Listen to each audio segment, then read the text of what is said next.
Questão, 20 anos é razoável essa omissão? Aí que entra a sua proposta, que cada servidor entre com mandado de injunção. E aí nós vamos desenvolver um pouco essa posição do Supremo sobre o mandado de injunção. Durante muito tempo, nessa linha do que o amigo Lincoln coloca, o Supremo ele tinha... Aliás, não até nessa linha, viu, Lincoln? Numa linha até menor. A posição do Supremo durante muitos anos foi a posição não concretista. Vou explicar o que é isso. Existem dois tipos de posição no mandado de injunção. A posição, ou ela é concretista, ou ela é não concretista. A posição não concretista é aquela posição segundo a qual o judiciário simplesmente reconhece a mora. E durante muitos anos, o judiciário brasileiro, o Supremo, simplesmente reconhecia a mora. E o que é que se poderia fazer no máximo? Entrar com uma ação de indenização, tentando demonstrar o dano causado entre a omissão do Estado em fazer a lei e a situação concreta. Aí eu poderia, no máximo, pensar em uma indenização. Então, o Supremo, durante vários anos, diria que até 2007, essa posição do Supremo, até outubro de 2007, a posição que prevalecia, com algumas exceções, era a posição não concretista. O Supremo não legislava sequer, e nem mesmo para o caso concreto. Posição não concretista. Veja bem, a questão que foi posta, e a pergunta do nosso amigo lá das ruas, foi se o servidor público podia fazer greve.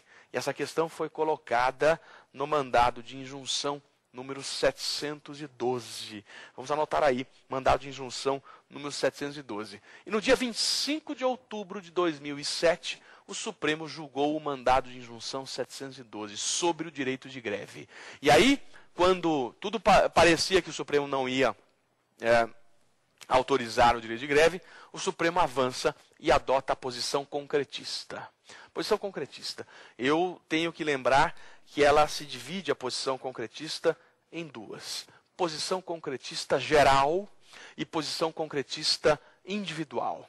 Por sua vez, a posição concretista individual se divide em duas. Individual direta e individual intermediária. Vamos explicar. Posição concretista individual. Proposta do amigo Lincoln. Você entra com a ação e o judiciário legisla para o seu caso concreto. Ele reconhece o direito para o seu caso concreto. É isso que você quis dizer, Lincoln, ou não? Só que assim, tem um porém. Quando na justiça começam a chover reclamações, o que o Estado pode fazer para evitar que ocorra muitos? Dá efeito erga omnes, quer dizer, para todos, sobre aquela decisão. Então, em outras palavras, se iria ter muitas mandados de injunções devido à falta do direito à greve, então ele poderia fazer um mandado de injunção com efeito erga omnes e ditar regras para como o servidor público, o agente público de modo geral, agir. Então essa posição você concorda. Mas aí eu vou dizer o seguinte, que essa não é uma posição concretista individual, é uma posição concretista geral. E já vou explicar a diferença. A posição concretista individual é quando ele só vai fazer valer os direitos para quem fez o pedido. Ele vai se dividir em individual direta e individual intermediária. A individual intermediária busca solucionar essa sua preocupação. Ela dá a oportunidade para o Congresso Nacional, dá um prazo, ela fixa um prazo. Por exemplo, 120 dias. O senhor está em mora, faça a lei. Se não fizer, vou reconhecer o direito. E reconheceria individualmente. Isso é a posição concretista individual intermediária, dá-se um prazo. Ou a individual direta, se você pede e o Supremo já lhe concede. Só que você lembrou bem que, por outro lado, e sugeriu a posição concretista geral. O caso concreto, mandado de injunção número 712. Servidores policiais civis do Espírito Santo fazem um pedido. A tendência era que, se fosse a concretista individual, só se assegurasse o direito de greve para o sindicato dos policiais civis do Espírito Santo. O que o Supremo fez? Avançou e disse que qualquer servidor público pode fazer greve. Desde que, como muito bem você coloca, desde que se estabeleçam ali, se cumpram, melhor dizendo, alguns requisitos.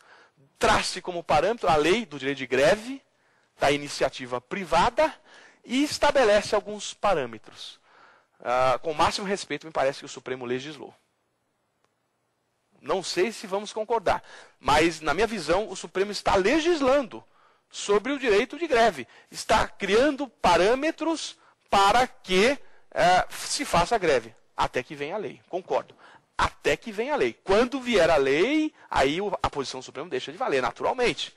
E aí, nessa linha, talvez as nossas ideias estão em sintonia. Eu estou apenas propondo que quando o Supremo fixa aquela ideia de estabelecer parâmetros para que todos os servidores possam exercer o direito de greve, na minha visão, com o máximo respeito, Lincoln, ele está legislando. E concordo, e esse é o seu parâmetro, que a decisão do Supremo ela deve deixar de valer quando o Congresso Nacional legislar. E vejam que esse ativismo judicial, de uma certa maneira, vai começar a forçar o Congresso Nacional a atuar. Vejam que pegou um pouco mal para o Congresso. O Congresso teve 20 anos para legislar sobre o direito de greve e não legislou. O Congresso teve 20 anos para proibir o nepotismo e não proibiu. Foi uma súmula vinculante que veio proibir o nepotismo. A súmula vinculante número 13.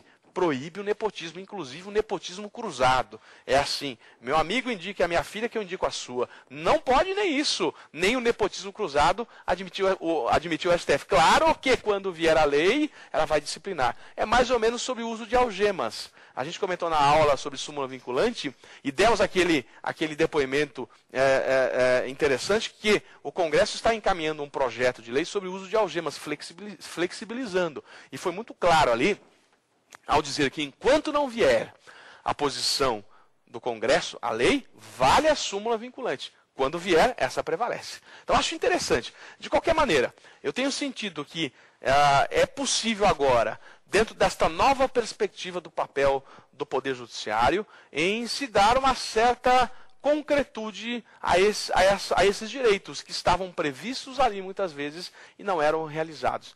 Vejo sim, na minha visão, como um cumprimento de um direito fundamental da efetiva prestação jurisdicional de um Estado juiz atuar. É essa a questão que eu estou colocando como ativismo judicial. Dou exemplos do mandado de injunção número 712 sobre direito de greve, do mandado de injunção número 758 sobre a aposentadoria especial por trabalho insalubre, que não tem lei até hoje. Artigo 40, parágrafo 4º da Constituição.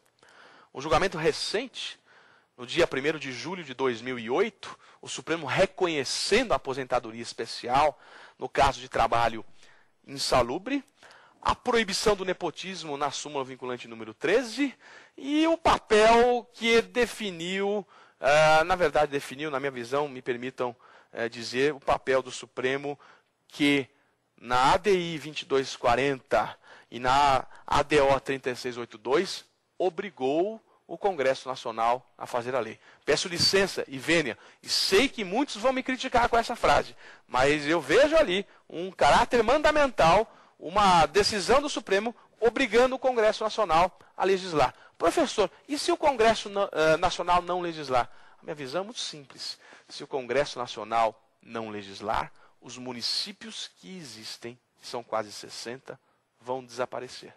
Vejam que é uma situação bastante complicada essa. Mas eu teria duas saídas. Ou eu admitiria uma lei flagrantemente inconstitucional, que são todas as leis estaduais, porque até hoje não há lei complementar federal.